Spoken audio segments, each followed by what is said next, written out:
Coconut beetroot barfi కోసం ముందుగా కావాల్సిన పదార్థాలు: బీట్రూట్ తురుము, కొబ్బరి తురుము, మిల్క్ మేడ్, షుగరు, యాలకులు, పాలు.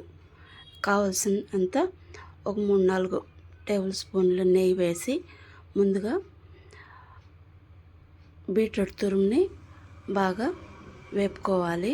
తర్వాత పాలు కొంచెం వేగిన తర్వాత కోకోనట్ తురుము వేసి బాగా వేపుకున్న తర్వాత కావలసినంత షుగరు వేసుకొని బాగా ఫ్రై చేసిన తర్వాత ఆఖరిలో లాస్ట్లో మిల్క్ మేడ్ వేసి బాగా కలబెట్టాలి.